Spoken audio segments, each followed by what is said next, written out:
let me say first that it's my great pleasure to be here. And I have to say as well that my first impression is that this is a very intense and lively intellectual environment, and that people have brought quite interesting and challenging questions to me.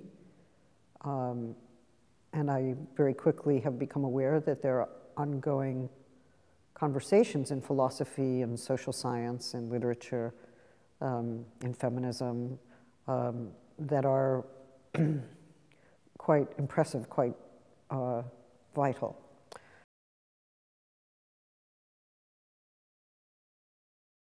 First of all, I think many young people believe that going to the university will provide them with skills and provide them with tools to work and to advance economically, to secure a position, a job that will allow them to live their lives with ease, or even with a sense of promise. And of course, sometimes universities do that. They provide all kinds of skills and all kinds of tools. But I think what is maybe less well appreciated about the university, and maybe most important, is the fact that it is one of the few places in society where we get to discuss ideas and values. We get to think about our own histories. We get to reconsider what we were taught as children. We get to find our own way, come up with our own view, and learn how to support or demonstrate a thesis, an interpretation, a view that is one's own.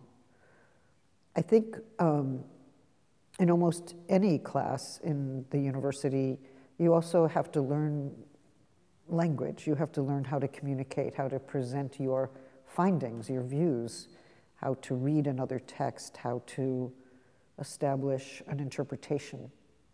What does it mean to provide evidence? What counts as evidence?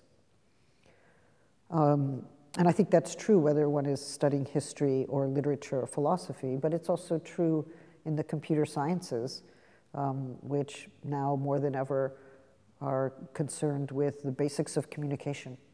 So whether we're writing a poem or sending a text, it seems to me that we're involved in basic questions about how to communicate with one another and how to make plain what we think and what we know, and how to find out whether what we think and what others think is right or not, or is well-founded, or whether it's worth challenging. I do think the university is a place where we're exposed to ideas that are new and different. Sometimes that happens when students meet one another and they come from different parts of the country, or they come from another country. They come from a different background. They have a different set of beliefs. So whatever set of beliefs you grow up with in your home or your neighborhood or your community can sometimes be strongly challenged at the university when you meet someone from another region who speaks another language, who has a different perception of the country or a different way of thinking about the country's history. So those can be unsettling moments. I think that those can be moments of surprise, of something unexpected.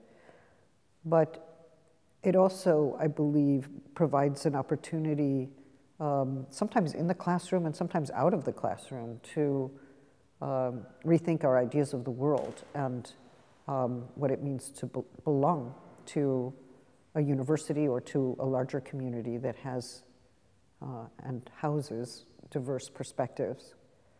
I think that we're more free to debate political points of view and cultural beliefs in the university than we are on the street, or maybe even in the workplace, because the university is in its ideal form, and I think very often in its real forms, a place where those ideas can and should be debated, even if they're unsettling or difficult. It's a place to experience and pass through the difficulty of learning that others don't always see the world in the same way that you do. I think it makes you into a more capacious person, a more worldly person, someone capable of entertaining a variety of perspectives and perhaps sometimes letting go of what one believes in order to acquire a deeper or more well-informed idea of the world.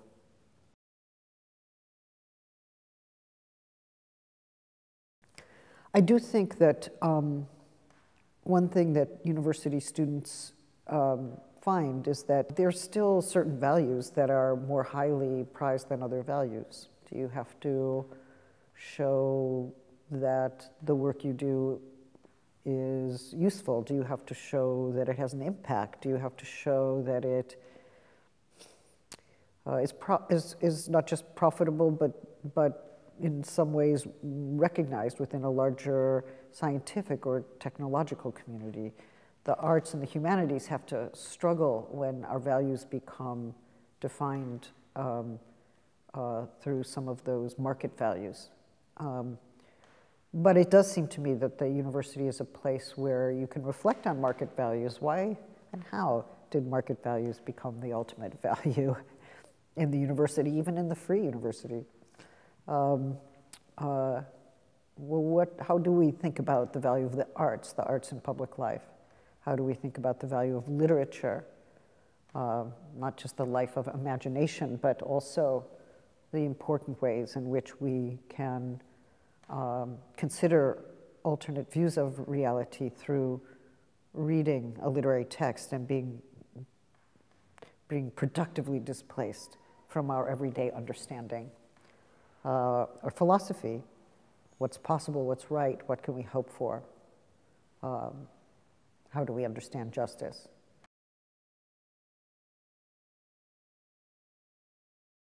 Well, the political sciences are terribly important because they help us think about the contemporary forms of power that inform our lives. Why is it so difficult to keep a job, and why is it that the job you get may not be the one you can keep? What has happened to labor? What's happened to the economy? How do we think about liberal democracy during these times where there seems to be so much economic anxiety and actual financial crisis? How do we think about the history of Marxism? How do we think about present-day socialism? How do we compare systems, economic and political? What aspirations do they embody? What kind of world do we want to build or build together? I do think if we consider the meaning of politics, it really is a question of considering how we want to build the world together and what kind of world we want to live in together. That's something we can reflect on in the university, maybe thinking the idea of politics in that large and ideal sense is one of the tasks of the university.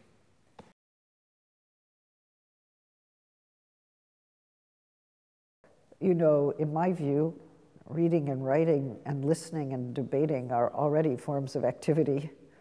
So one finds oneself in the classroom debating all kinds of viewpoints and maybe hearing some viewpoints for the first time, as I suggested. And then the beautiful thing about the university is that the conversations continue as you leave the class and in the hallway and maybe in the cafe or in the street or in some club. Sometimes students stay up very late debating ideas that were generated in the class or wanting to read texts together. And I think it's on the basis of reading and debating that people start to practice politics in a way. It's the part of deliberation and reflection that belongs to democracy more broadly. So forms of activism can emerge organically from our reading and writing. You can actually study the history of activism, what worked and what didn't. You can study the contemporary conditions of your lives and think, well, where do I want to make an intervention, or what do I have as a resource or as a strength that might work to make things better in this world? And we all have different strengths. We have different things to bring. There's not one form of activism.